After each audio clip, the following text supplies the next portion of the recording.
নবীজি জানিয়েছেন, কোন স্ত্রী যদি চায় যে তার স্বামী বেশি দিন বেশি থাক, তার স্বামীর আয় উন্নতিতে, তার ইনকামে বরকত হোক, সে যেন তার স্বামীকে দিয়ে বারবার এ কাজ করায়। স্বামী অন্তত নিকট আত্মীয় যারা আছে এদের খোঁজ খবর হক আদায় করেন। কারণ নিকট আত্মীয় স্বজনের খোঁজ খবর রাখলে, তাদের হকগুলো আদায় করলে আপনার হায়াত আল্লাহ বাড়াবে। 2 নম্বরে আপনার রিজিকে আল্লাহ নিজে বরকত দেবেন। এই কাজটা যারা করতে চায় না, বুঝতে হবে ওই স্ত্রী চায় যে আমার স্বামী তাড়াতাড়ি মরে যাক। কি হাদিস তো এইটাই বলছে। হযরতে খাদিজাতুল কুবরা রাদিয়াল্লাহু তাআলা আনহা, ওই সময় তিনি মুসলমান হননি, ইমানের দাওয়াত পাননি, কিন্তু কথা বলতে গেলে আল্লাহর নাম বলতেন 3 বার 5 বার 7 বার করে। নবীজি নবুয়ত পাওয়ার পরে যেদিন বাড়িতে আসলেন, ডাক দিয়ে বললেন, ইয়া খাদিজা জাম্মিলুনি জাম্মিলুনি, হে খাদিজা আমাকে ঢেকে দাও ঢেকে দাও। হযরতে খাদিজা ওই দিন নবীজির চরিত্রের ওপরে 5টা কথা বলেছিলেন। পৃথিবীর কোন স্বামী যদি, কোন স্ত্রী যদি তার স্বামীর পক্ষে এই 5টা কথা বলতে পারে, বেশক ওই স্বামী আল্লাহর জান্নাতি। তো বলা কঠিন আছে। বুখারী শরীফের হাদিস, হযরতে খাদিজাতুল কুবরা সর্বপ্রথম নবীজিকে জানিয়েছিলেন, আল্লাহি কাল্লা লা ইউখজি কাল্লাহু আবাদান। শব্দের দিকে খেয়াল করুন। হযরতে খাদিজা বললেন, আল্লাহি আল্লাহর কসম, কাল্লা কখনো না, লা ইউখজি কাল্লাহু আবাদান, কখনো আল্লাহ পাক আপনাকে অপমান অপদস্থ ভয় ভীতি দেখাতে পারেন না। কয়েকটা কথা এখানে ছিল যে আপনি গরিবের খোঁজ খবর নেন, আত্মীয় স্বজনের খোঁজ খবর রাখেন, এতিমের খোঁজ খবর রাখেন, বস্ত্রহীন যারা বস্ত্রের ব্যবস্থা করেন, খাদ্যহীন যারা খাদ্যের ব্যবস্থা করেন। যে নবীজির স্ত্রী যে কথাগুলো বলছিলেন মিলান তো। আপনি আত্মীয় স্বজনের সম্পর্কগুলো ঠিক রাখেন, আপনি এতিম মিসকিন অসহায় মানুষের পেটের খাবারের ব্যবস্থা করেন, যাদের কাপড়ের ব্যবস্থা নেই পোশাকের ব্যবস্থা করেন। এই কথাগুলো স্ত্রীর পক্ষ থেকে একজন স্বামীর জন্য আসা অত সহজ না। কারণ অধিকাংশ পরিবারে এই আত্মীয় স্বজনের সাথে সম্পর্ক নষ্ট করার পেছনে দায়ী এই স্ত্রী আর স্ত্রীর মা। এই কথা বলা লাগবে, এইটাই বাস্তবতা। আমি আমার বোনের সাথে, আমার ভাইয়ের সাথে, আমার চাচাতো ভাইয়ের সাথে, আমার চাচার সাথে, আমার ফুফুর সাথে শরীয়তের যে সম্পর্ক আছে, যে হক আছে, আদায়গুলো করতে পারি না। 100% জন্য দায়ী আমার বউ, আমার শাশুড়ি। তাহলে আমারটা বলছে না, আপনারা ছেড়ে দিয়েন না। এরকম হাজারো পরিবার দেশে আছে না নেই?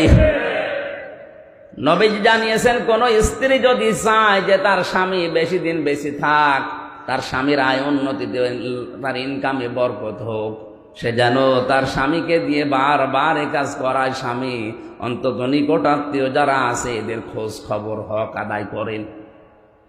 কারণ নিকট আত্মীয় স্বজনের খোঁজ খবর রাখলে, তাদের হকগুলো আদায় করলে আপনার হায়াত আল্লাহ বাড়াবে। 2 নম্বরে আপনার রিজিকে আল্লাহ নিজে বরকত দেবেন। এই কাজটা যারা করতে চায় না, বুঝতে হবে ওই স্ত্রী চায় যে আমার স্বামী তাড়াতাড়ি মরে যাক। কি হাদিস তো এইটাই বলছে। মা বোন যারা এসেছেন মনে করছেন নামাজ পড়ি, রোজা করি, কালো বোরকা পরে ঘুরি, আমি জান্নাতে যাব না, যাবে কে?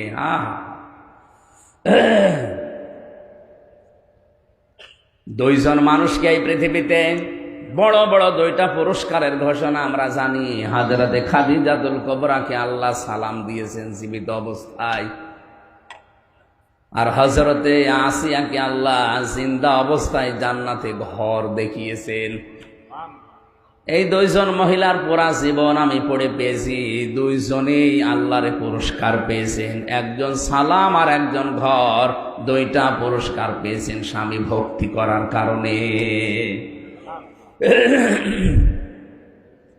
হযরতে খাদিজাতুল কুবরা রাদিয়াল্লাহু তাআলা আনহা তখনও পর্যন্ত ইমানের দাওয়াত পাননি। নবীজি কেবল নবুয়ত পেয়ে বাড়িতে এসেছেন, এখনো বলেননি যে খাদিজা লা ইলাহা ইল্লাল্লাহ বলো, বলেননি। তিনি বলেছিলেন শুধু আমারে ঢেকে দাও, আমি ভয় পেয়েছি। খাদিজার প্রথম বাক্যের ভেতরে আল্লাহর নাম ছিল কয়বার? 3 বার। আল্লাহি কাল্লা লা ইখজিকাল্লাহু আবাদান, কখনোই নয়, আল্লাহর কসম আপনাকে আল্লাহ অপমান অপদস্থ করতে পারে না। অথচ খাদিজা তখনও মুসলমান হননি।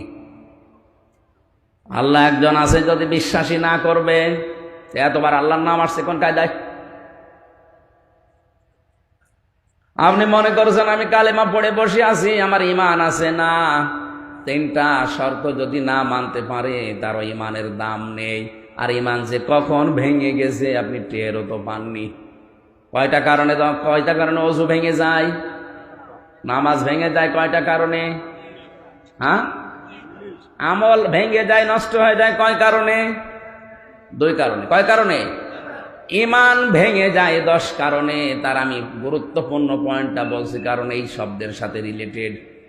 4 নাম্বার কারণ হচ্ছে, পৃথিবীতে যারা বিশ্ব নবীকে নেতা মানে না, অন্য কাউকে নেতা মানে, তার ইমান ভেঙে যায়।